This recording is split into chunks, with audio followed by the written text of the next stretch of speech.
ஒரு பெரிய ஆறு, அதை கடந்து அடுத்த பக்கம் போகணும். இந்த பக்கம் 8 பேர் நின்றுட்டு இருக்கிறாங்க. 8 பேரும் சேர்ந்து ஒரு குழுவா வந்திருக்கிறாங்க. இவங்க எல்லாருமே பண்டிதர்கள், குருமார்கள், அதாவது அறிவாளிகள். இவங்க எல்லாரும் அந்த ஆற்றை கடந்து அடுத்த கரைக்கு போகணும். அப்புறம் அங்க இருந்து பக்கத்துல இருக்கிற ஒரு ஊருக்கு போய் சேரணும். கரை ஓரமா ஒரு படகு கட்டி கிடந்தது. அதுல ஏறி உக்காந்தாங்க. அது மூலமா அடுத்த கரைக்கு போய் சேர்ந்தாங்க. அங்க போய் கரையேறின உடனே அவங்களுக்குள்ள ஒரு விவாதம். அறிவாளிகள் இல்லையா, அதனால ஒருத்தர் சொன்னார், இந்த படகு நமக்கு உதவி செஞ்சிருக்குது. அது செஞ்ச உதவி மூலமா தான் நாம 8 பேரும் இந்த ஆற்றை கடந்து இந்த பக்கம் வந்திருக்கிறோம். இது செஞ்சிருக்கிற உதவிக்கு நாம நன்றி செலுத்தணும், பதில் மரியாதை செய்யணும். அதை எப்படி செய்யறது அப்படின்னார். இன்னொருத்தர் அதுக்கு ஒரு யோசனை சொன்னார். நமக்கு உதவி செஞ்சிருக்கிற இந்த படகுக்கு மரியாதையும் நன்றியும் செலுத்துகிற முறையில அதை நாம எல்லாரும் நம்ம தலைமையில சுமந்துகிட்டு போறதுதான் நியாயம். ஏன்னா நம்ம அது சுமந்தது இல்லையா, அதுக்கு பதிலா நாம அதை சுமக்கணும். அதுதான் சரியான நன்றியா இருக்கும் அப்படின்னார். இதுதான் சரியான யோசனைன்னு எல்லாரும் ஒத்துக்கிட்டாங்க. அவ்வளவுதான். உடனே அந்த படகை தூக்கி தலையில வச்சுக்கிட்டு 8 பேர் நடக்க ஆரம்பிச்சிட்டாங்க. அப்படியே அவங்க போக வேண்டிய கிராமத்துக்கு போய் சேர்ந்தாங்க. அந்த ஊர் மக்களுக்கு இது வேடிக்கையா இருந்தது. ஆச்சரியமா அவங்கள பார்த்தாங்க. ஏங்க எதுக்காக இப்படி செய்யறீங்க அப்படின்னு கேட்டிருக்கிறாங்க. படகுங்கிறது மனிதர்களை கரை சேர்க்கறதுக்காகத்தானே இருக்குது. நாம அதை எதுக்காக சுமக்கணும்? அதை ஆத்தங்கரையிலேயே விட்டுட்டு வந்திருக்கலாமே அப்படின்னாங்க. இதுக்கு அந்த 8 பேர்ல ஒருத்தர் சொன்னாராம், என்ன இப்படி சொல்றீங்க? உங்களுக்கு நன்றி உணர்வே கிடையாதா? நீங்க நன்றி கேட்டவங்களா இருக்கிறீங்க, நாங்க நன்றி உடையவர்களா இருக்கிறோம். நன்றி உடைமை அப்படின்னா என்னன்னு எங்களுக்கு தெரியும். அதனாலதான் எங்களை கரை சேர்த்த படகுக்கு நாங்க நன்றி செலுத்துறோம். இந்த படகு எப்பவும் எங்க தலைமையிலதான் இருக்கும் அப்படின்னார். இது புத்தர் சொன்ன ஒரு கதை. வழி இருக்கு பாருங்க, அதையே முடிவுன்னு நினைச்சு வாழ்நாள் பூரா புடிச்சுக்கிட்டு மனிதர்கள் துன்பப்படுறாங்க அப்படிங்கறது அவருடைய கருத்து. ஒரு மனிதன் ஜபம் பண்றான், வழிபாடு பண்றான், அது மூலமா ஒரு விழிப்புணர்வு கிடைச்சுட்டுதுன்னு வச்சுக்கோங்க. அதுக்கப்புறம் எதுக்கு அந்த ஜபமும் வழிபாடும்? தூக்கி எறிஞ்சிட வேண்டியதானே. ஆனா மனுஷன் அப்படி பண்றது இல்ல. வழிபாட்டையே லட்சியமா வச்சுக்கிட்டு அதையே கெட்டியா புடிச்சுக்குவான். அந்த ஜபத்துக்கு அவன் ஒரு கைதி ஆயிடுறான். அதனால அதை விட்டுட்டு அவனால வெளியில வர முடியல. வழிபாடு மூலமா சாதிச்சுடலாம் அப்படின்னு நினைக்கிறது தப்பு அப்படிங்கிறார் ஓஷோ. ஜபம்ங்கிறது ஒரு முள். காலில் குத்துன முள்ள எடுக்கிறதுக்கு இன்னொரு முள்ள பயன்படுத்துறோம். முள்ள எடுத்தாச்சு, அப்புறம் என்ன? 2 முள்ளையும் வீசி எறிஞ்சிட வேண்டியது தானே. 2 முள்ளுக்குமே இனிமே பிரயோஜனம் இல்லை. பழைய முள் இருந்த இடத்துல புதிய முள்ள குத்தி வச்சா வலிதான் தொடரும். அப்படி செய்யறவன் முட்டாள். ஆனா இப்படிப்பட்ட முட்டாள்களுக்கு உலகத்துல பஞ்சமே இல்லைங்கிறார் அவர்.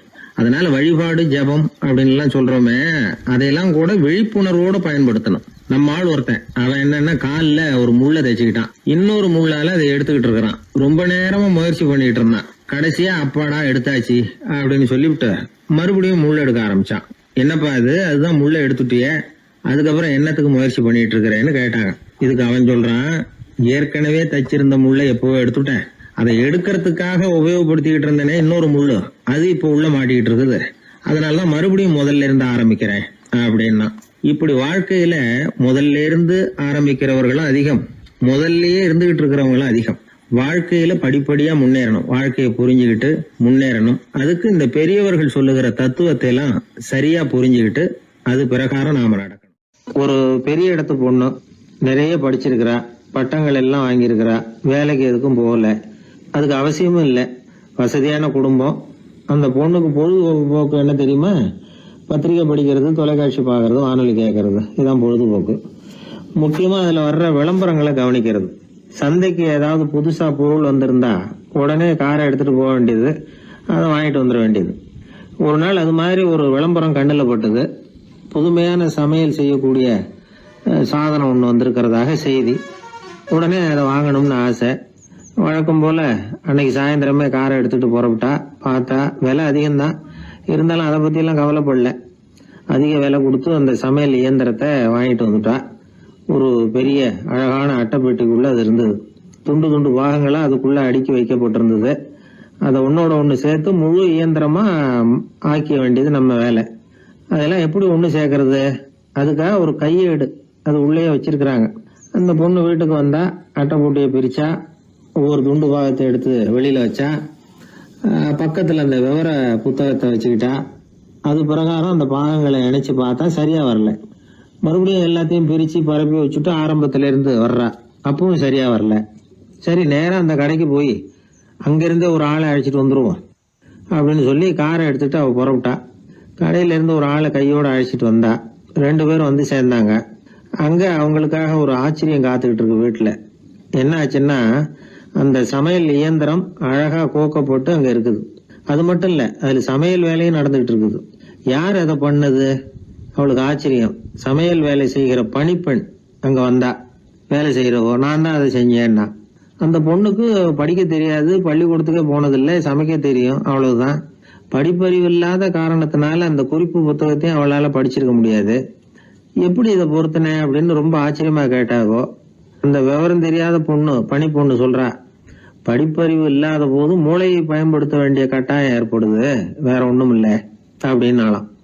படிப்பு மூலமா அறிவை சேகரிச்சுக்கலாம், புத்திசாலித்தனத்தை சேகரிக்க முடியாது. தகவல் அறிவுங்கிறது ஞானம் ஆகாது அப்படின்னு சொல்லுவாங்க. அதுதான் இதுல முக்கியம். நம்மளும் ஒருத்தன் ரயில்ல பிரயாணம் பண்ணா, ராத்திரி பூரா பயணம், விடிஞ்சதும் பார்த்தா அவன் பொட்டியே காணல, யார திருடிட்டு போட்டாங்க. அதுக்காக அவன் கவலைப்படணும்ல, கவலைப்படல, சிரிச்சுக்கிட்டு இருக்கிறான். எதிரில் இருந்தவர் கேட்டார், ஏங்க பெட்டியை அவனோ எடுத்துட்டு போயிட்டானே, அதுக்காக கவலைப்படலையா நீங்க அப்படின்னாரு. நான் எதுக்காக கவலைப்படணும், அதோட சாவி என்கிட்ட தானே இருக்கு அப்படின்னு நானும். இவன் தந்தியை விட வேகமா போகக்கூடியது எது அப்படின்னு கேட்டார் ஒருத்தர். வதந்தின்னார் இன்னொருத்தர். அவர் அப்படி சொன்னதுல ஒன்னும் தப்பு இல்ல. வதந்தி வேகமா பரவறதுக்கு என்ன காரணம்? 1க்கு 2 மிகைப்படுத்தி சொல்ற மனுஷ சுபாவம் ஒரு காரணம், சொல்றத அப்படியே நம்புறது இன்னொரு காரணம். எப்பொருள் யார் யார் வாய் கேட்பினும் அப்பொருள் மெய்ப்பொருள் காண்பது அறிவு அப்படின்னாரு வள்ளுவர். யாரு எதை சொன்னாலும் அதை அப்படியே நம்ப கூடாது, அறிவு வேலை செய்யணும். அதுல எந்த அளவுக்கு உண்மை இருக்குது அப்படின்னு கண்டுபிடிக்கணும். முக்கியமான பொறுப்புல உள்ளவங்களுக்கு எல்லாம் இது ரொம்ப முக்கியமா தேவைப்படுகிற ஒரு தகுதி. ஒரு நாட்டுல ஒரு சாதாரண ஆள் ஒருத்தன் இருந்தான். அவங்கிட்ட ஒரு கழுதை இருந்தது, ரொம்ப பிரியமா வளர்த்தான். அவனுக்கு அது ரொம்ப நெருக்கமான நண்பன். வேற மனுஷங்க யாரும் கிடைக்கல போல இருக்குது. அந்த கழுதைக்கு கந்தர்வசேனன் அப்படின்னு பேர் வச்சான். அந்த பேரை சொல்லிதான் அவன் அதை கூப்பிடுறது வழக்கம். அவ்வளவு பிரியமா வளர்த்த அந்த கழுதை ஒரு நாள் திடீர்னு செத்து போச்சு. எப்படி இருக்கும் அவனுக்கு? ரொம்ப சங்கடப்பட்டான், சாப்பிட கூட பிடிக்கல. அவனுக்கு முகத்தை மூணு வச்சுக்கிட்டு அவன் பாட்டு உட்காந்துருக்கிறான். அந்த நேரம் பார்த்து அவனுக்கு வேண்டியப்பட்ட ஒருத்தன் அந்த பக்கமா வந்தான். அவனை பார்த்தான். ஏன்டா அப்படி உட்காந்துருக்கிற அப்படின்னு கேட்டான். கந்தர்வசேனன் செத்து விட்டதா சொல்லி குலுங்கி அழ ஆரம்பிச்சுட்டான் இவன். கந்தர்வசேனன் யாருன்னு கேட்டான் இவன். அப்படி கேட்ட உடனே அவன் இன்னமும் சத்தம் போட்டு ஒவ்வொன்னு கத்த ஆரம்பிச்சுட்டான். துக்கம் அதிகமாயிட்டுது. அவன் அழற வேகத்தை பார்த்ததும், சரி கந்தர்வசேனன்ங்கிறது முக்கியமான ஒரு பெரிய மனுஷன் போல இருக்கு அப்படின்னு இவன் முடிவு பண்ணிட்டான். நம்ம ஃப்ரெண்டோட துக்கத்தை நாமளும் பகிர்ந்துக்கணும்னு நினைச்சான். உடனே தலையை மொட்டை அடிச்சுக்கிட்டான், மீசை எடுத்துட்டான், கருப்பு உடை போட்டுக்கிட்டான். கந்தர்வசேனன் இறந்த செய்தி இப்படி காத்து வாக்குல பரவ ஆரம்பிச்சது ஊர் பூரா.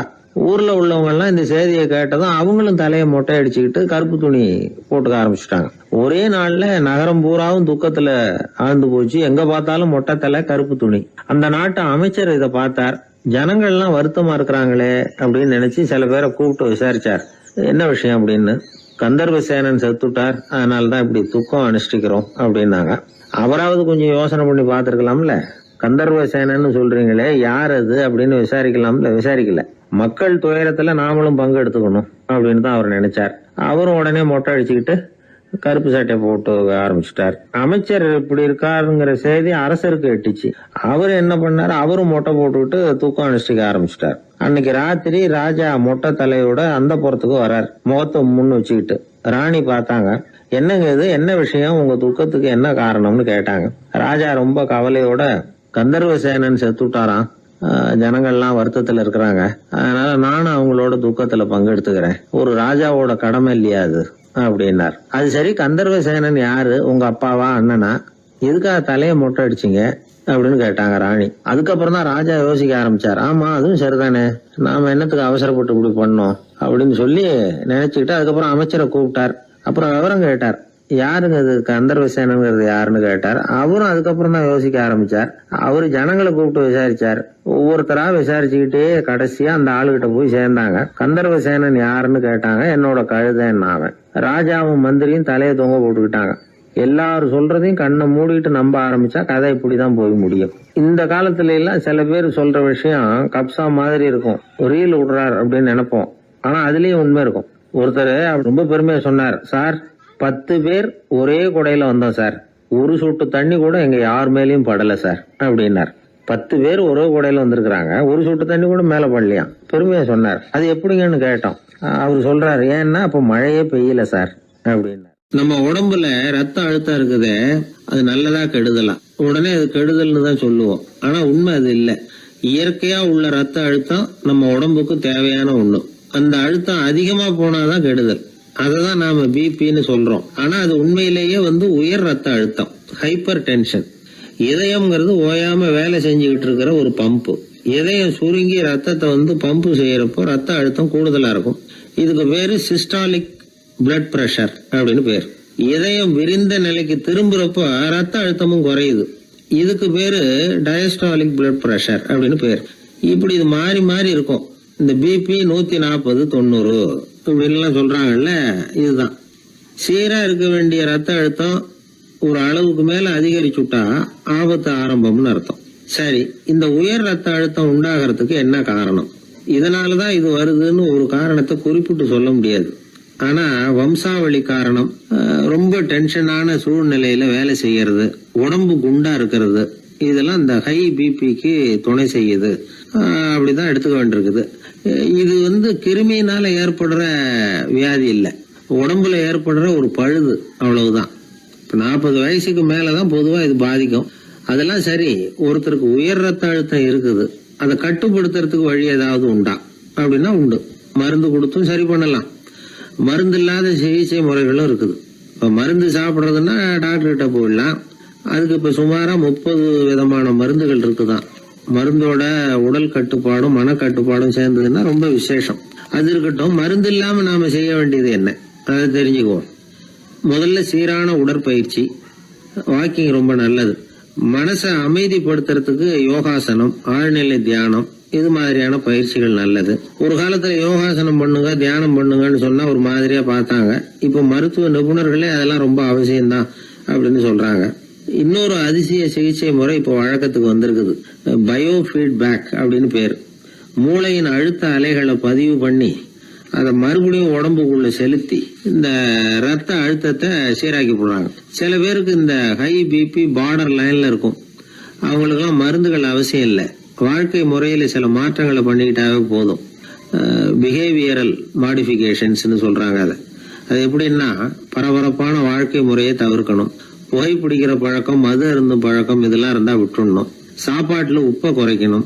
கொழுப்பு சத்து ஆகாரங்களை குறைச்சிக்கணும். முடிஞ்சா விட்டுடலாம். குடும்பத்துல ஏற்கனவே யாருக்காவது ஹை பிபி இருந்தா சந்ததிகள் ஜாக்கிரதையா இருக்கணும். நடுத்தர வயசு அடைஞ்சவங்க அப்பப்ப அந்த பிபி செக் பண்ணிக்கிறது நல்லது. டாக்டர் சொல்றத நம்மள பல பேர் சரியாவே கேட்கறது இல்லை. அதனாலதான் இடைஞ்சல். ஒரு ஆளு பிபின்னு சொல்லி டாக்டர் கிட்ட போனான். உடம்பு குண்டா இருக்கு, அதை குறைக்கணும், முதல்ல தினமும் உடற்பயிற்சி பண்ணு அப்படின்னாரு. சரின்னு சொல்லிவிட்டு வந்தான், செஞ்சான். கொஞ்ச நாள் கழிச்சு மறுபடியும் டாக்டர் கிட்ட போனான். என்னப்பா எக்ஸசைஸ் பண்ணியா அப்படின்னு கேட்டார். தினமும் பண்ணேன் டாக்டர்னா. என்ன பண்ணேன்னு கேட்டார். முன்னெல்லாம் சிகரெட்டை கடையில வாங்குவேன், இப்ப நான் அப்படி வாங்குறத விட்டுட்டேன். தினமும் நானே என் கையாலேயே உருட்டி தயார் பண்றேன் டாக்டர். இது ஒரு எக்ஸசைஸ் தானே அப்படின்னா. ஒரு தடவை கலைவாணர் NS கிருஷ்ணன் பேராசிரியர் கல்கியை சந்திச்சு பேசிக்கிட்டு இருந்தாராம். கலைவாணர் கல்கியை பார்த்து, எனக்கு கதை எழுத ஆசையா இருக்கு, எப்படி எழுதுறதுன்னு கேட்டாராம். கதை எழுதுறதுக்கு 4 மை வேணும்னாராம் கல்கி. அப்படியா, அப்படின்னா என்னென்ன கலர் மை அப்படின்னு கேட்டிருக்காரு கலைவாணர் சிரிச்சுக்கிட்டே. நான் சொன்னது கலர் மை இல்ல, அது வேற மை. அதாவது கதை எழுதுறதுக்கு தேவைப்படுகிற 4 மை எதுன்னா, 1 திறமை, 2 பேணாமை, 3வது தனிமை, 4வது பொறுமை அப்படின்னாராம். உடனே கலைவாணர், உங்க யோசனை அருமை அப்படின்னாராம். அதுதான் கலைவாணர். பொதுவா எழுத்தாளர்கள் எழுதுற மாதிரி நடந்துக்கிறது இல்ல. ஆனா கலைவாணர் என்ன சொல்லுவாரோ அதே மாதிரி நடந்துக்குவார். எல்லாருக்கும் எல்லாம் கிடைக்கணுங்கிற கருத்தை சினிமா படங்கள்ல வலியுறுத்துவார். அதே மாதிரி நடைமுறை வாழ்க்கையிலேயும் எல்லாருக்கும் எல்லாமும் கொடுப்பார்.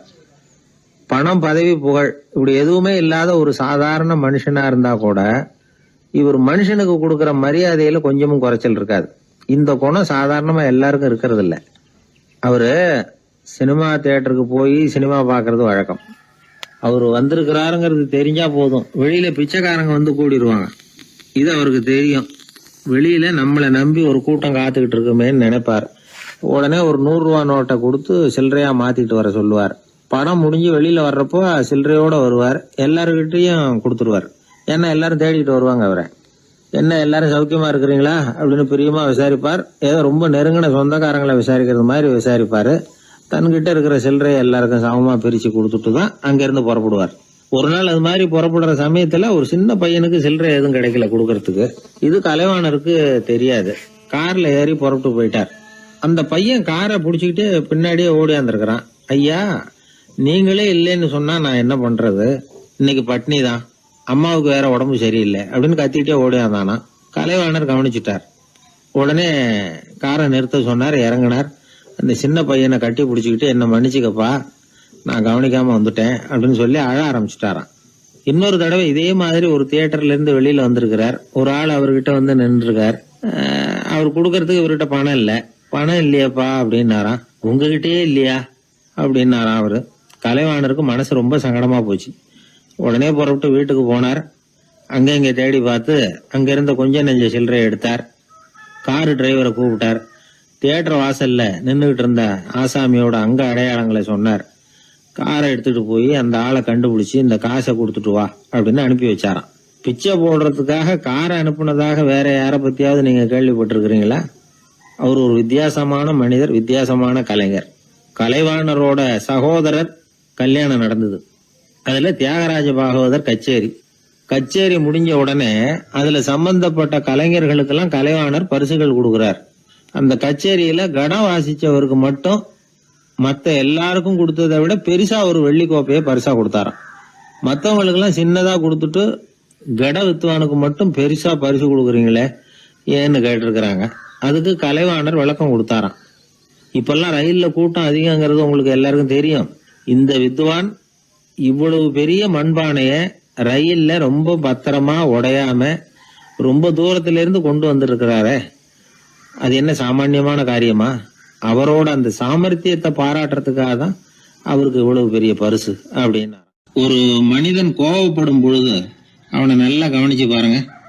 ஏதாவது ஒரு மிருகத்தின் சாயல் அவன் முகத்துல தெரியும். முகம் அழகா இருக்கிறது எப்போ? அவன் புன்னகையோட இருக்கிறப்பதான். கோபமா இருக்கிறப்ப முகம் அழகா இருக்காது. சார் கோபத்துல இருக்கார், இந்த கோபம் குறையறதுக்குள்ள ஒரு போட்டோ எடுத்துருங்க, அழகா இருக்கும் அப்படின்னு யாரும் சொல்றது இல்ல. போட்டோ எடுக்கிறவர் கூட எடுக்கிறதுக்கு முன்னாடி முகத்தை கொஞ்சம் சிரிச்ச மாதிரி வச்சுங்க சார் அப்படின்னு தான் சொல்லுவார்.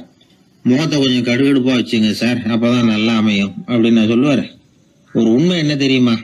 கோபம் மனசையும் கெடுக்கும், உடம்பையும் கெடுக்கும். கோபப்படுகிறவர்களின் ஆயுள் காலம் குறைகிறது அப்படிங்கிறது விஞ்ஞான உண்மை. சிரிக்கிறவங்க ஆயுள் காலம் அதிகரிக்கிறது அப்படிங்கறதும் விஞ்ஞான உண்மை. கோபப்படுறவங்களை யாரும் விரும்புறதில்ல. கோபப்படுற அப்பா அம்மா கிட்ட பிள்ளைங்க நெருங்காது. கோபப்படுற அதிகாரிகள் கிட்ட ஊழியர்கள் நெருங்க மாட்டாங்க. கோபப்படுற வாத்தியார்கிட்ட பிள்ளைங்க நெருங்குறது இல்ல. அவன் எப்ப பார்த்தாலும் வள்ளு வள்ளுன்னு விழுவான். அதனால எப்போ அவன் பக்கத்திலேயே இருக்கணும்னு ஆசைப்படுறேன் அப்படின்னு ஒருத்தன் சொன்னா அவனை இவன் வேடிக்கை பார்க்க ஆரம்பிச்சுட்டான் அப்படின்னு அர்த்தம். சரி, இந்த கோபம் எதனால வருது? இயலாமையினாலதான் வருதான். இப்ப நீங்க நினைக்கிறத நிறைவேற்றக்கூடிய சாமர்த்தியம் உங்ககிட்ட இல்லைங்கிறப்போ அது கோபமா வெளிப்படுது, அவ்வளவுதான். திறமை உள்ளவன் கோபப்பட வேண்டிய அவசியமே இல்லை. ஒரு உண்மையான கவிஞன் கிட்ட போய் ஒரு கவிதை எழுதி கொடுங்க அப்படின்னு சொன்னா அவன் உடனே எரிச்சல் அடையக்கூடாது. எரிச்சல் வந்தா அது அவனுடைய இயலாமையை காட்டுது. சிற்பி சிலை செதுக்கிறதுக்கு கோபப்படக்கூடாது. ஒரு அதிகாரி சொன்னார், நீங்க சொல்றதெல்லாம் சார் தான் சார், இருந்தாலும் கோவப்படலைன்னா வேலை நடக்காது சார், அதனாலதான் தினமும் ஆபீஸ்ல கத்திட்டு கிடக்குறேன் அப்படின்னார். ஆனா உண்மை என்ன தெரியுமா? கத்துறதுதான் நடக்குமே தவிர காரியம் நடக்காது. வேலை நடக்கிறது மாதிரி ஒரு பாவனை நடக்கும், அவ்வளவுதான். தவறு செய்கிறவர்களுக்கு தண்டனை கத்துறது மட்டும் இல்ல, திட்டு வாங்குற யாரும் தான் செஞ்சது தவறுதான் அப்படின்னு ஒத்துக்கிறது இல்ல. அத அவங்க உணர்றதும் இல்ல. அப்படி இருக்கிறப்போ திட்டுறதுனால என்ன பிரயோஜனம்? திட்டுறதன் நோக்கம் என்ன? திட்டு வாங்குறவங்க திருந்தணும்ங்கிறது தானே. நோக்கம் நிறைவேறாதுன்னா எதுக்காக கத்தணும்? திட்டுறது மூலமாவே ஒருத்தனை திருத்த முடியும்னா திருடுறவனை எல்லாம் கூப்பிட்டு கொஞ்ச நேரம் திட்டி போயிட்டு வாப்பா, இனிமே நீ திருந்திவிட்ட அப்படின்னு சொல்லி வச்சுடலாமே. இதுல நாம முக்கியமா புரிஞ்சுக்க வேண்டியது என்னன்னா, கோபம்ங்கிறது நாம அடுத்தவங்களுக்கு கொடுக்கிற தண்டனை இல்ல, அது நமக்கு நாமே கொடுத்துக்கிற ஒரு தண்டனை. அடுத்தவங்களை திருத்துறதாக நினைச்சுக்கிட்டு நம்ம நாமே கெடுத்துக்கிற ஒரு முயற்சி. நம்ம மனசு கெட்டு போகுது, நம்ம உடம்பு கெட்டு போகுது, அதுதான் கண்ட பலன். நம்ம ஆள் ஒருத்தன் சொன்னான், நான் கோபம் வந்துட்டுதுன்னா அதை மனிதர்கள் மேல காட்ட மாட்டேன் சார், அவங்கள திருத்த முடியாதுன்னு எனக்கு தெரியும் அப்படின்னா. வேற என்ன பண்ணுவேன் அப்படின்னு கேட்டேன். பாத்திரங்கள் பேர்ல காட்டுவேன், வீட்டுல இருக்கிற பாத்திரங்களை எல்லாம் எடுத்து வெளியில வீசி எறிவேன் அப்படின்னா. அதனால கோபம் குறைஞ்சுதா அப்படின்னு கேட்டாங்க. எனக்கு குறைஞ்சுது, ஆனா எதிர்த்த வீட்டுக்காரனுக்கு அதிகமாயிட்டுதுன்னு நானும். அது எப்படிறான்னு கேட்டிருக்காங்க. நான் எனக்கு கோபம் வந்த உடனே நேரம் அவங்க வீட்டுக்குள்ள போய் அங்க இருக்கிற பாத்திரங்களை தான் எடுத்து வெளியில வீசி எறிகிறேன் அப்படின்னா. ஒரு வெளி தேசத்துல இருந்து ஒருத்தர் நம்ம நாட்டுக்கு வந்தார். இங்க ஒருத்தர் அவரை அன்பா கூப்பிட்டு உபசரிச்சார். ஒரு ஆரஞ்சு பழத்தை அவர்கிட்ட கொடுத்து சாப்பிட சொன்னார். அவர் அதை வாங்கினார். அதை அப்படியும் இப்படியும் புரட்டி பார்த்தார். அவருக்கு ஒன்னும் புரியல. ஏன்னா அவர் தேசத்துல அது இல்ல போல இருக்கு. என்ன செய்யறதுன்னு அவருக்கு ஒன்னும் புரியல. அப்படியே கடிச்சு பார்த்தார். கசப்பா இருந்தது. தூக்கி எறிஞ்சுட்டார்.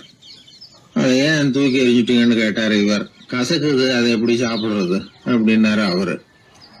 அது அப்படி சாப்பிடக்கூடாது, மேல உள்ள தோலை எடுத்து எரிஞ்சுடணும், இனிப்பான பகுதி உள்ள இருக்குது அப்படின்னு விவரம் சொன்னார் இவர். இப்படி சொன்னவர் ஒரு யோகி. வாழ்வின் வெளிப்பக்கத்திலேயே இருந்துகிட்டு இருந்தா கசப்பான பிரச்சனைகளையே சந்திக்க வேண்டியிருக்கும். உள்பக்கத்துக்கு போகணும், அப்பதான் அங்க இருக்கிற இனிப்பை உணர முடியும் அப்படிங்கிறார் அந்த யோகி. நாமெல்லாம் 2 வகையான வாழ்க்கை வாழறோமா. மேலோட்டமான வெளிப்படையா உள்ள வாழ்வுங்கிறது ஒண்ணு, உள்ளார்ந்த வாழ்வுங்கிறது ஒண்ணு. வாழ்வின் வெளிப்புறம் பிரச்சனைகளும் சவால்களும் நிறைஞ்சது, உள்புறம் அமைதியா இருக்கிறது. இந்த உள்பக்கத்துலதான் மகிழ்ச்சியான வாழ்வுக்கு தேவையான புதையல் இருக்குதான். யாரு கண்டா அந்த புதையலை? ஆழ்நிலை தியானம் எல்லாம் பண்றாங்கல்ல, அது எதுக்காக? அந்த புதையலை கண்டுபிடிக்கிறதுக்கு தான்.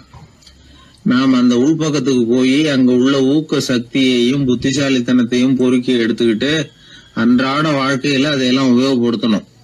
மனசு ஒரு குரங்கு மாதிரி அலையுதுங்கிறோம், அதை கட்டுப்படுத்த முடியலங்கிறோம். மனசு அலையிறது உண்மைதான்.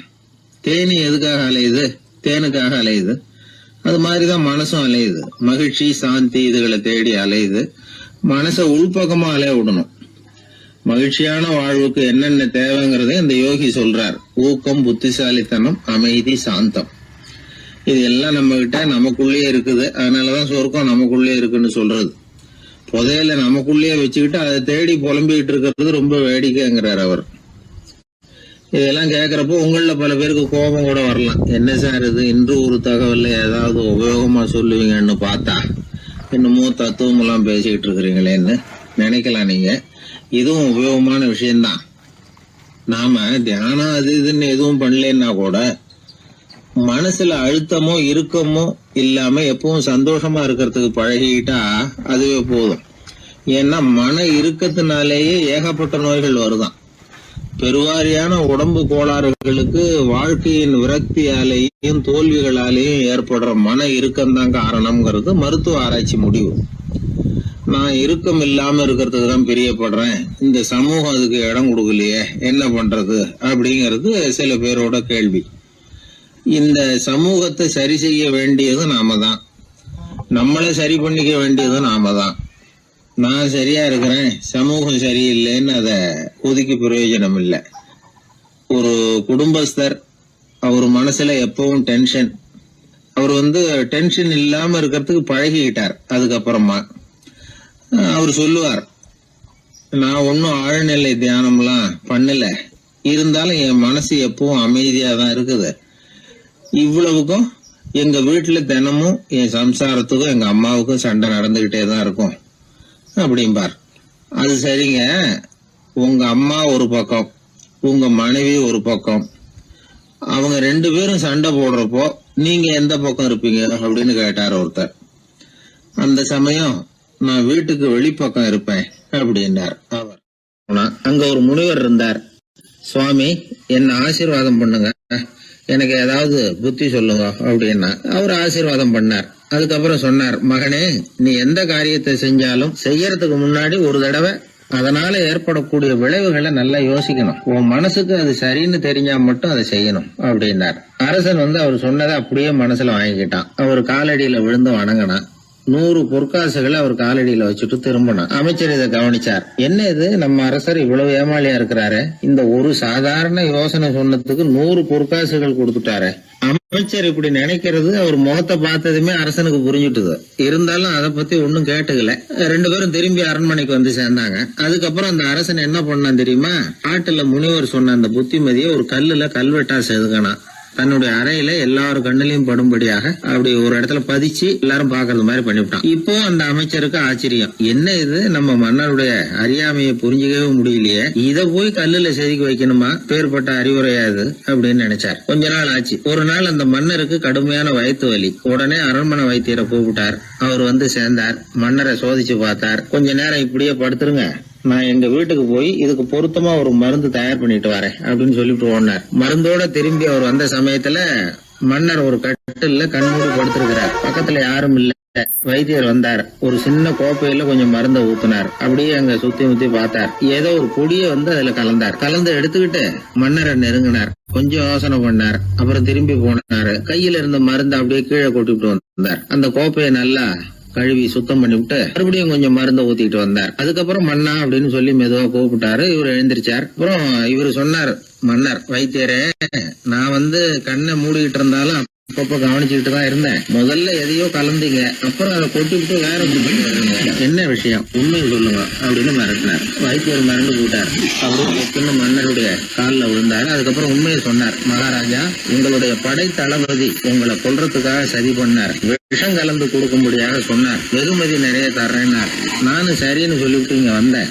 அவர் கொடுத்த விஷப்பொடிய மருந்துல கலந்தேன். எடுத்துக்கிட்டு உங்ககிட்ட வந்தப்போ எதிரில நீங்க வச்சிருக்கிற அந்த கல்வெட்டு வாசகம் கண்ணுல போட்டது.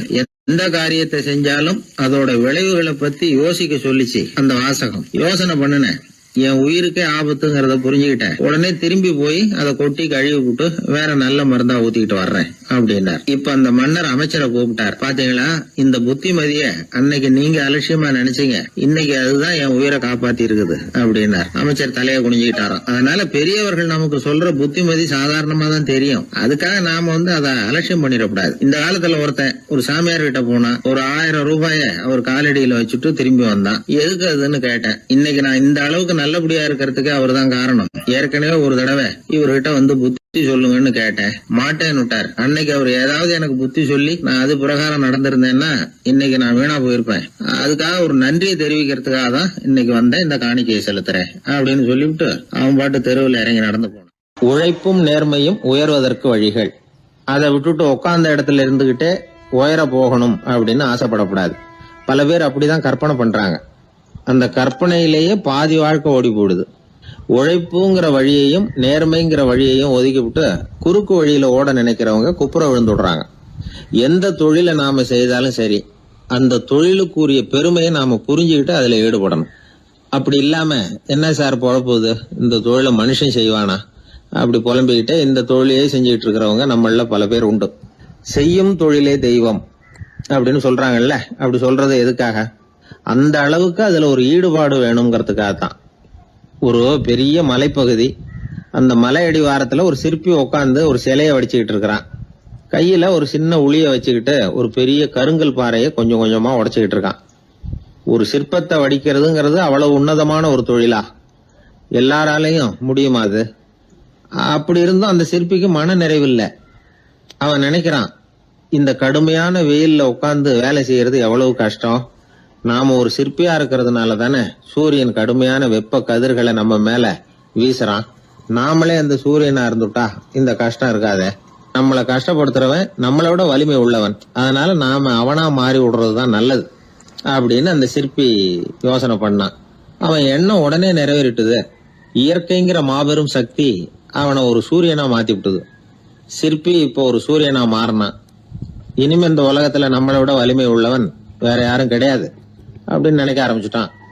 அவனுக்கு மகிழ்ச்சியா இருந்தது. அந்த மகிழ்ச்சி அதிக நேரம் நீடிக்கல.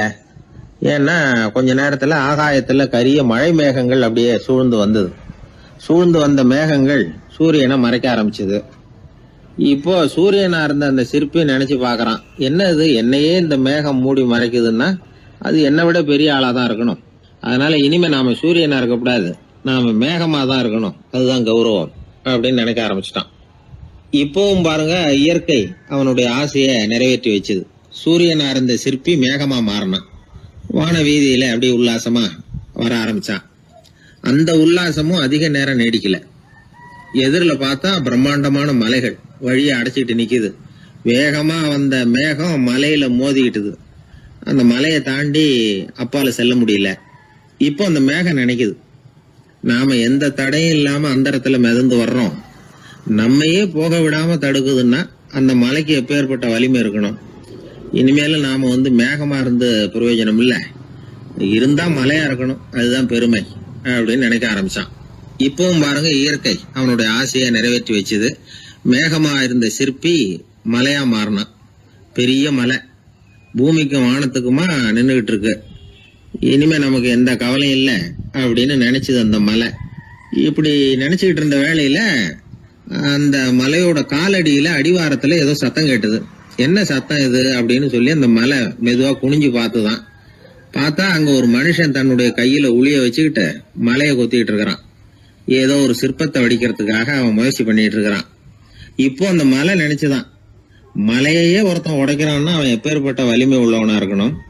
இனிமேலும் மலையா இருந்து பிரயோஜனம் இல்ல, மனுஷனா மாறணும், அதுதான் சரி அப்படின்னு நினைச்சுதான். அந்த வினாடியே அந்த மலை ஒரு மனுஷனா மாறிச்சு. அவன் கையில ஒரு உளி, பழையபடியே ஒரு கருங்கல் பாறையை கொத்த ஆரம்பிச்சான். அந்த ஆள் பழைய நிலைமைக்கு வந்துட்டான். இந்த கதையிலிருந்து நாம தெரிஞ்சுக்க வேண்டியது என்னன்னா, தன்னுடைய உண்மையான பலம் என்னங்கிறது தெரியாமலே தாவி தாவி தடுமாறிக்கிட்டு இருக்கிறான் மனுஷன் அப்படிங்கிறது தான். இனிமேலாவது அதை புரிஞ்சுக்கணும். நாம அதுவா மாறணும்னு நினைக்கிறது தப்பு, நாம இருக்கணும் அப்படின்னு நினைக்கிறது தான் உண்மை, அதுதான் சரி. அந்த சிற்பி என்னன்னோ கற்பனை பண்ணி கடைசியில மறுபடியும் சிற்பியாகவே வந்து சேர்ந்தான் பாருங்க. அதனால நம்முடைய உண்மையான பலம் என்ன அப்படிங்கறத தெரிஞ்சுக்கிட்டு நடந்துகிட்டோம்னா வாழ்க்கையில எப்பொழுதும் வெற்றி நிச்சயம். பண்றதுன்னு எனக்கு புரியல அப்படின்னு கவலைப்பட்டார் ஒரு அப்பா. என்ன பண்றது, அப்பாவோட குணம் கொஞ்சமாவது பிள்ளைக்கும் இருக்கதானே செய்யும்னா, அட போங்க சார், அவனை அடக்கிறதுக்கு ஏதாவது வழி சொல்லுவீங்கன்னு பார்த்தா நீங்க என்னோட சரித்திரத்தை புரட்ட ஆரம்பிச்சுட்டீங்களே. அப்புறம் கேட்டேன் அவரை, சரி பையன் அடம் பண்ணா அவனை நீங்க எப்படி அடக்குறீங்க அதை சொல்லுங்க முதல்ல, அதுக்கப்புறம் என் யோசனையை சொல்றேன் அப்படின்னு. அவரு சொன்னார், வேற என்ன பண்ணுவேன், மிரட்டுவேன், அடிப்பேன், அவ்வளவுதான் எனக்கு தெரியும்னார். அடிச்சா அடங்கிடுவானா பையன் அப்படின்னு கேட்டேன். அது எப்படிங்க அடங்குவான், இன்னமும் தீவிரமா அடம் பண்ண ஆரம்பிச்சிருவான், கத்தி ரகலை பண்ணிவிடுவான் அப்படின்னாரு. குழந்தை அடம் பண்றானேங்கிற கவலை பல குடும்பங்கள்ல உள்ள ஒரு பிரச்சனை தான். இதுக்கு இப்ப மருத்துவர்கள் ஒரு சுலபமான வழியை சொல்றாங்க. அது என்னன்னா, ஒரு குழந்தை அடம் பண்ணிச்சுன்னா அதை அடிக்கப்படாதான், அதுக்கு பதிலா வேற ஒரு காரியம் பண்ணலாமா. அது என்னன்னா, குடும்பத்துல இருக்கிற எல்லாரும் ஒண்ணு சேர்ந்து அந்த குழந்தைகிட்ட கொஞ்ச நேரம் பேசாம இருந்தோம்னுமா, பேச்சை நிறுத்திக்கணும். குழந்தையால பேசாம இருக்க முடியாது, அது யோசனை பண்ணும், தன்னுடைய தவறை உணர்ந்து அது வருந்த ஆரம்பிக்கும். இப்படி தொடர்ந்து செஞ்சுக்கிட்டு வந்தா குழந்தை கொஞ்ச நாள்ல அடம் பண்றதை நிறுத்தி விடுமா. இது டாக்டர்கள் இப்ப சொல்லி கொடுக்குற ஒரு யோசனை. அதே மாதிரி சில குழந்தைகள் சரியான காரணம் இல்லாம அடம் பண்ணணுங்கிறதுக்காகவே கத்துது பாருங்க, அதை நிறுத்துறதுக்கு கூட ஒரு வழி இருக்குது. அது என்ன வழின்னா, அது அழற சமயத்துல அந்த சத்தத்தை ஒரு டேப் ரெக்கார்டர் மூலமா பதிவு பண்ணி வச்சுக்கணும். குழந்தை கத்த ஆரம்பிக்குதுன்னு வைங்க, உடனே ஏற்கனவே பதிவு பண்ணி வச்சிருக்கிற அழுகை சத்தத்தை போட்டு அந்த குழந்தை காதுல விழறது மாதிரி பண்ணணும். தன்னுடைய அழுகை சத்தத்தை கேட்க ஆரம்பிச்ச உடனே அந்த குழந்தை தான் அழறத நிறுத்திக்குமா. சில குழந்தைகள் சாப்பிட மாட்டேன்னு அடம் பண்ணும். வளர்ந்த குழந்தைய வற்புறுத்தி சாப்பிட சொல்லக்கூடாது. சில பேர் என்ன பண்ணுவாங்கன்னா, கட்டாயப்படுத்தி சாப்பாட்டை திணிப்பாங்க. அதெல்லாம் ரொம்ப தப்பு. குழந்தைக்கு விவரம் தெரிஞ்சதுக்கு அப்புறம் சாப்பாட்டு விஷயத்துல நீங்க தலையிட வேண்டிய அவசியமே இல்லை. பசிச்சா சாப்பிடணுங்கிறது அதுக்கு புரியும். அது தானாவே சுதந்திரமா எடுத்து போட்டு சாப்பிடுறதுக்கு அனுமதிக்கணும். நீங்க போய் அதுகிட்ட நின்றுட்டு சாப்பிடு சாப்பிடு அப்படின்னு வற்புறுத்திட்டு இருக்க கூடாது. நீங்க அதை வற்புறுத்தாம இருந்தா அது உங்களை வித்தியாசமா பார்க்க ஆரம்பிக்கும். உண்மையிலேயே பசி இருந்ததுன்னா தனக்கு எவ்வளவு தேவையோ அவ்வளவு எடுத்து போட்டுக்கிட்டு அந்த குழந்தை சாப்பிட்டுக்கும், எந்த பிரச்சனையும் இருக்காது. ஆக இது மாதிரியான சில நுட்பங்களை நாம மனசுல வச்சுக்கணும். அப்படி வச்சுக்கிட்டோம்னா வீட்டுல குழந்தைகளால எந்த பிரச்சனையும் இருக்காது. இந்த காலத்து பையன் ஒருத்தன், அவன் ரொம்ப கவலையோட வந்தான். என்னப்பா விஷயம்னு விசாரிச்சேன். எங்க அப்பா என்கிட்ட ஒரு மாசம் உன் கூட பேச மாட்டேன் போ அப்படின்னு சபதம் போட்டுட்டாருன்னா, அதுக்காகவா இப்படி கவலைப்படுறேன்னு கேட்டேன். இல்லைங்க, அந்த 1 மாச கெடு இன்னையோட முடியுது, அதுக்காக கவலைப்படுறேன் அப்படின்னா. ஒரு பெரிய சிந்தனையாளர் இருந்தார். அவர் ரஷ்யாவில் இருந்தார். நிறைய புத்தகங்கள் எழுதியிருக்கிறார். அவர் பேரு ஓஸ்பென்ஸ்கி. உலகின் மிகச்சிறந்த 3 புத்தகங்கள்ல ஒண்ணு இவர் எழுதியிருக்கிறார் அப்படின்னு கூட சொல்றது உண்டு. அப்பேற்பட்ட எழுத்தாளர். அந்த காலத்துல குருஜீஃப் அப்படின்னு சொல்லி ஒரு பெரியவர் இருந்தார். ரொம்ப எளிமையான வாழ்க்கை வாழ்ந்துகிட்டு இருந்தவர். இவரை தேடி அந்த எழுத்தாளர் வந்தார். ஐயா, உங்ககிட்ட சில கேள்விகள் கேட்டு விளக்கம் பெறலாம்னு வந்திருக்கிறேன்னார். உடனே அந்த பெரியவர் என்ன செஞ்சார் தெரியுமா? ஒரு வெற்று காகிதத்தை எடுத்தார், அவர்கிட்ட கொடுத்தார். இந்தாங்க, இதை வச்சுக்கங்க, நாம 2 பேரும் பேசுறதுக்கு முந்தி நீங்க ஒரு காரியம் பண்ணணும்னார். என்ன செய்யணும்னு சொல்லுங்கன்னார் அவரு. இந்த காகிதத்துல உங்களுக்கு தெரிஞ்சதெல்லாம் என்ன, தெரியாததெல்லாம் என்ன அப்படிங்கிற பட்டியலை எழுதிட்டு வாங்க. அதுக்கு பிறகு உங்களுக்கு தெரியாத விஷயங்களை பத்தி நாம 2 பேரும் உரையாடலாம். ஏன்னா உங்களுக்கு தெரிஞ்சதை பத்தி நாம பேசி பிரயோஜனம் இல்ல, தெரியாததை பத்தி பேசினாதான் உங்களுக்கு அது உபயோகமா இருக்கும் அப்படின்னார். இவர் இப்படி சொன்னது அந்த எழுத்தாளருக்கு கொஞ்சம் தர்ம சங்கடமா இருந்தது. நாம எப்பேற்பட்ட சிந்தனையாளர், நம்மள போய் இவர் இப்படி எழுத சொல்றாரு அப்படின்னு நினைச்சாரு. இருந்தாலும் அந்த பெரியவர் பேர்ல இவருக்கு ரொம்ப மரியாதை. அதனால அவர் கொடுத்த காகிதத்தை வாங்கிட்டு தனியா ஒரு இடத்துல போய் உட்கார்ந்தார். யோசிக்க ஆரம்பிச்சார். முதல்ல யோசிச்சார், கடவுளை எனக்கு தெரியுமா அப்படின்னு. கடவுளை பற்றித்தான் எனக்கு தெரியுமே தவிர கடவுளை தெரியாதுங்கிறது புரிஞ்சுது. அதனால தனக்கு தெரிந்த ஒரு விஷயம் கடவுள் அப்படின்னு அவரால் குறிப்பிட முடியல. அடுத்தபடி ஆத்மாவை பத்தி சிந்திச்சார். ஆத்மாவை பற்றித்தான் நமக்கு தெரியுமே தவிர ஆத்மா நமக்கு தெரிஞ்ச விஷயமா இருக்கல அப்படிங்கறது புரிஞ்சுது. அதனால ஆத்மாவையும் தெரிஞ்ச பட்டியல்ல சேர்க்க முடியல. இப்படி ஒவ்வொன்னா அவர் யோசிக்க யோசிக்க எதுவுமே நமக்கு தெரியலங்கிறது அவருக்கு தெளிவாச்சு. நேரம் எழுந்திரிச்சு அந்த பெரியவர்கிட்ட போனார். ஐயா, உங்களை சந்திக்கிற வரைக்கும் எவ்வளவோ விஷயங்கள் எனக்கு தெரிஞ்சிருக்கிறதாக நினைச்சேன். ஆனா உங்ககிட்ட நிறைய கேள்விகள் கேட்கணுங்கிற ஆர்வத்தோட தான் வந்தேன். ஆனா நீங்க கேட்ட ஒரு கேள்விக்கு விடை காண முயன்ற போது எனக்கு எதுவுமே தெரியலங்கிறத புரிஞ்சுக்கிட்டேன் அப்படின்னார். அப்படின்னா உலக புகழ்பெற்ற இவ்வளவு புத்தகங்களை உங்களால எப்படி எழுத முடிஞ்சதுன்னு கேட்டார். இவர் சொன்னார், ஐயா, இப்பதான் எனக்கு புரியுது. எனக்கு தெளிவில்லாத பல விஷயங்களையும் நான் எழுதியிருக்கிறேன். அவையெல்லாம் வெறும் வார்த்தை குவியல்கள்ங்கிறத நான் இப்ப உணர்றேன்.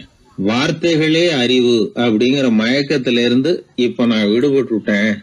அறிவுத்துறையில நான் ஒரு பூஜ்யம்ங்கிறது புரிஞ்சு போச்சு அப்படின்னார்.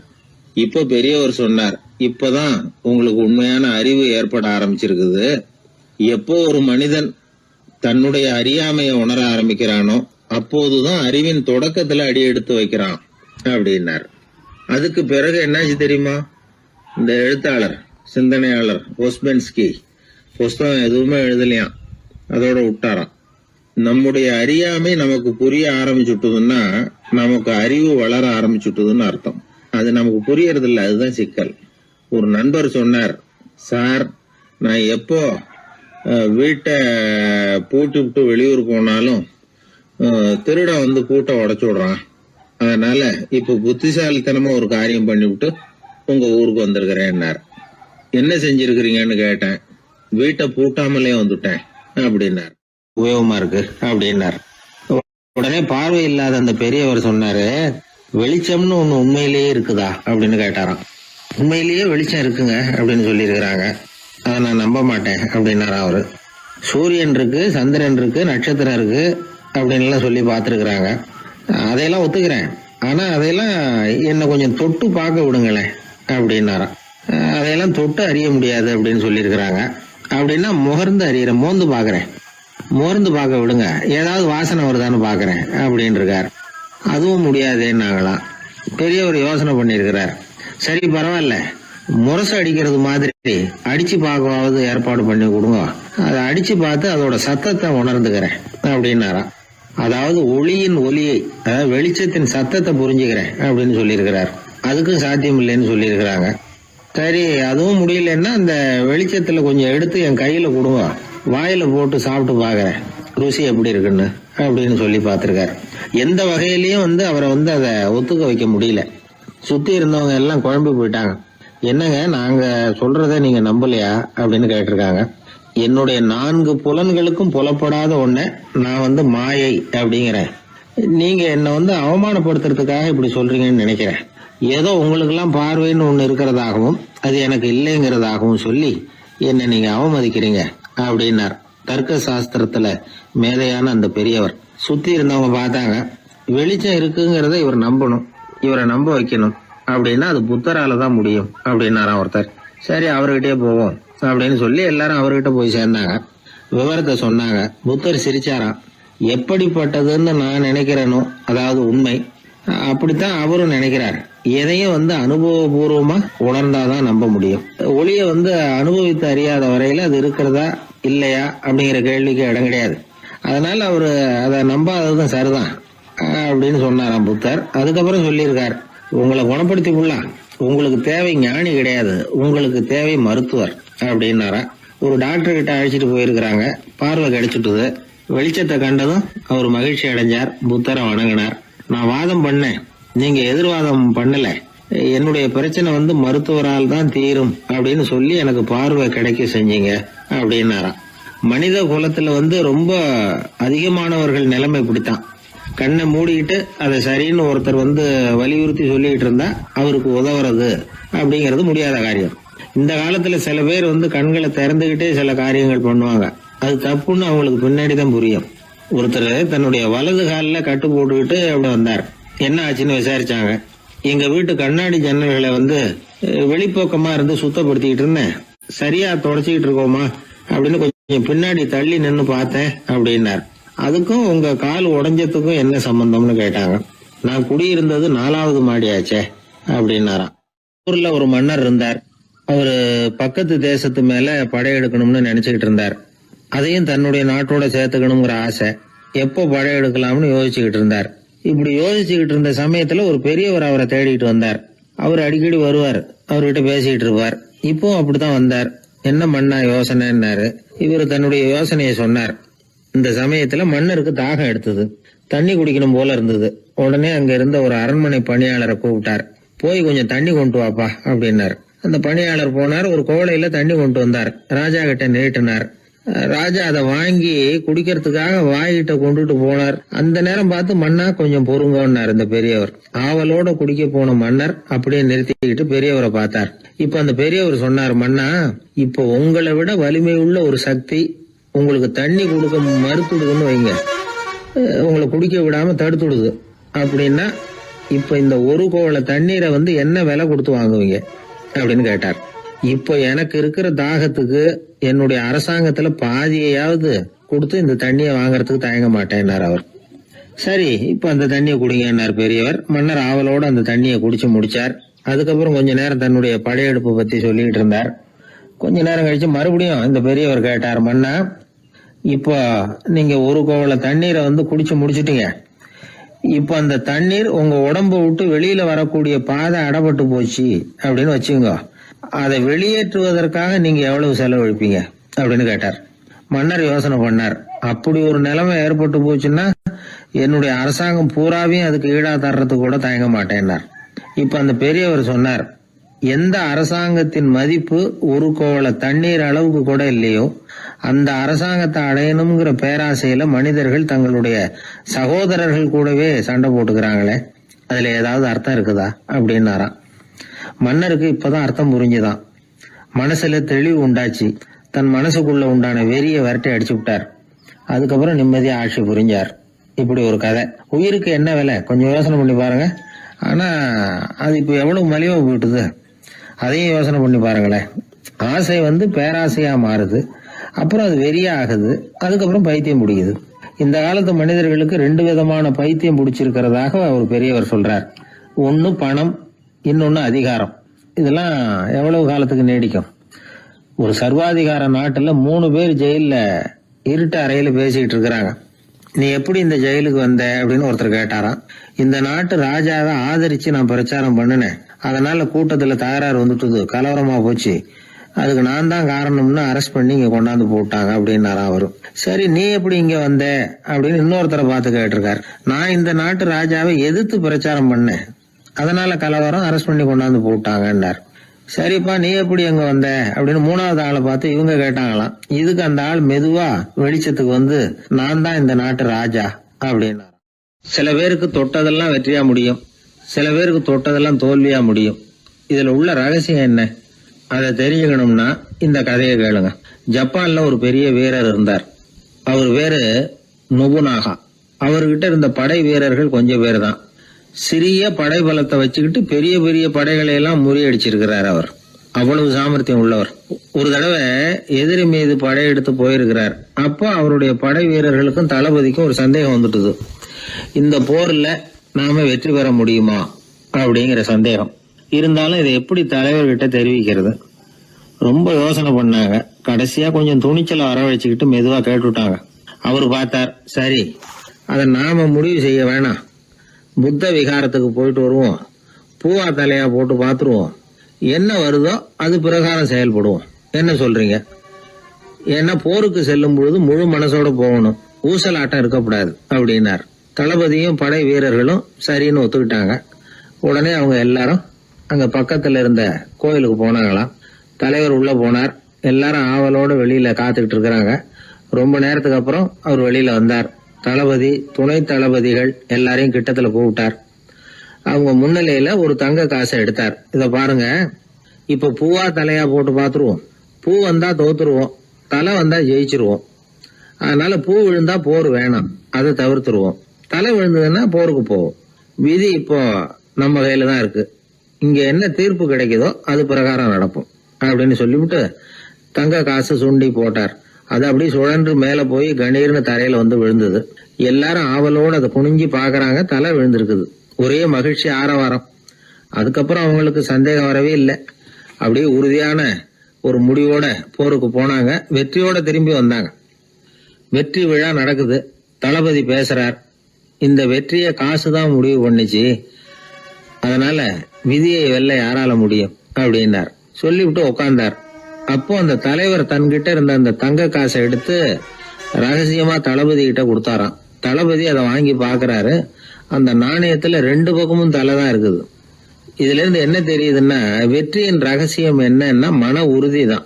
எதை செஞ்சாலும் மனக்குழப்பம் இருக்கக்கூடாது. எண்ணி துணிக கருமம், இது வள்ளுவர் வாக்கு.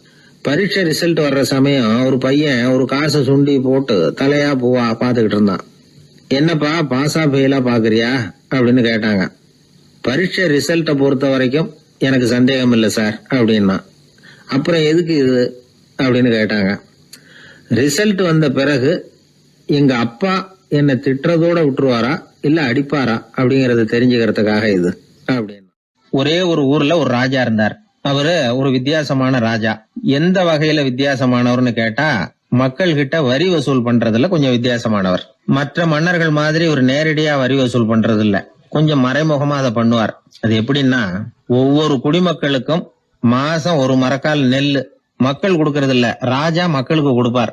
ஒரு மரக்கால் நெல்ல, அதாவது அரண்மனையில இருந்து ஒவ்வொரு வீட்டுக்கும் நெல் வந்து சேர்ந்துரும். அந்த ஒரு மரக்கால் நெல்ல இவங்க வாங்கிக்கிட்டு அதுக்கு பதிலா ஒரு மரக்கால் அரிசிய ராஜாவுக்கு திருப்பி கொடுக்கணும். இதுதான் அந்த ஊர் வழக்கம். ராஜா வந்து ஜனங்களுக்கு நெல்லை கொடுத்துட்டு அதுக்கு பதிலா அதே அளவு அரிசியா திருப்பி வாங்கிக்குவார். இதை தவிர வரி எதுவும் வசூல் பண்றது இல்ல. இப்படி ஒரு ராஜா. இது மேம்போக்கா பாக்குறதுக்கு ஏதோ சாதாரணமா தெரிஞ்சாலும் குடிமக்கள் ரொம்பவும் கஷ்டப்பட்டாங்க. ராஜா கொடுக்கற நெல்லையும் அரிசியாக்கணும், அதோட இன்னும் ஒரு பாதி அரிசியை அவங்க சேர்த்தும் கொடுத்தாகணும். மக்கள் வந்து ராஜாவை திட்ட ஆரம்பிச்சுட்டாங்க. இந்த ராஜா எப்ப சாவார் அப்படின்னு எதிர்பார்க்க ஆரம்பிச்சுட்டாங்க. ஏன்னா ரொம்ப கஷ்டப்படுத்துறாரு அப்படின்னு. பல பேர் அந்த ஊர்ல வீட்டை காலி பண்ணிவிட்டு வெளி தேசத்துக்கு போயிட்டாங்க. இங்க காலம் தள்ளுறது ரொம்ப கஷ்டம்னு. மக்கள் எதிர்பார்த்தது மாதிரியே நடந்தது. அந்த மன்னன் நோய் வந்து படுத்த படுக்கை ஆயிட்டான். ராஜா இப்படி சாக கிடக்குறாருன்னு தெரிஞ்சும் மக்கள் யாருமே வந்து பாக்கல. எப்படி பாப்பாங்க? அவர் தான் எப்ப போவாருன்னு பாத்துக்கிட்டு இருக்கிறாங்களே. என்ன ஏன் யாருமே வந்து பார்க்க மாட்டேங்கிறாங்க நம்ம குடிமக்கள்ல அப்படின்னு மந்திரி கிட்ட கேட்டார் ராஜா. நம்ம ஊர்ல மக்கள் எங்க இருக்காங்க பாக்குறதுக்குன்னாரு அவரு. ஏன் என்னாச்சு அவங்களுக்குன்னு கேட்டார். அமைச்சர் அப்பதான் அரசனுக்கு அவன் பண்ணின தவறை வந்து சுட்டி காட்டினார். மக்களுக்கு இழைத்த கொடுமையை எடுத்து சொல்லி புரிய வச்சார். அதுக்கப்புறம் தான் மன்னருக்கு ஞானோதயம் வந்தது. செய்த பாவங்களை எண்ணி வருத்தப்பட்டான். மெதுவா அமைச்சர் பக்கம் திரும்பி, எங்க என் புள்ளன்னு கேட்டான். அவர் எங்கேயாவது ஊர் சுத்திக்கிட்டு இருப்பார், சூதாட்ட விடுதிகள்ல கிடப்பார் அப்படின்னாரு அமைச்சர். அவன் எங்க இருந்தாலும் உடனே அழைச்சிட்டு வாங்கன்னு உத்தரவு போட்டார் ராஜா. அடுத்த நாளே இளவரசனை கொண்டாந்து நிறுத்தினாங்க. தந்தையே என்ன செய்யணும்னா சொல்லுங்க அப்படின்னு கேட்டான் இளவரசன். அவர் சொன்னார், மகனே, மக்களுக்கு வந்து நான் பொல்லாதவன் ஆயிட்டேன், அவங்க எல்லாம் என்ன நல்லவன்னு சொல்லணும்.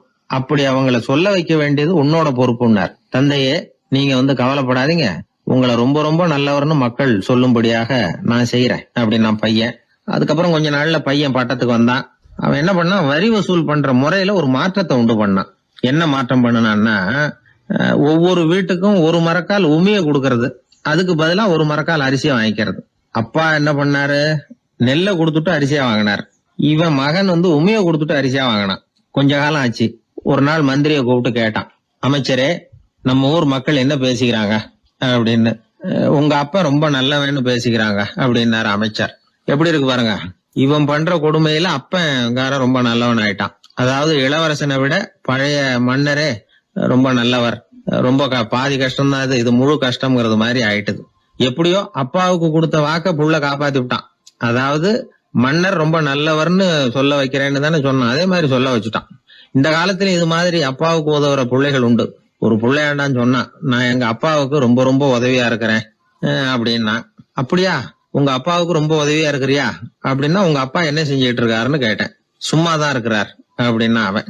சும்மா இருக்கிறதுக்கு இவன் உதவியா இருக்கிறானா? இப்படி இருக்கிறாங்க. அதாவது நல்லவன் அப்படின்னு பேர் வாங்குறது ரொம்ப கஷ்டம். அத எந்த வகையில வாங்கணும்னு முடிவு பண்றதுதான் முக்கியம். அதனால வாழ்க்கையில நாம மன்னரா இருந்தாலும் சரி, சாதாரண மக்களா இருந்தாலும் சரி, நல்ல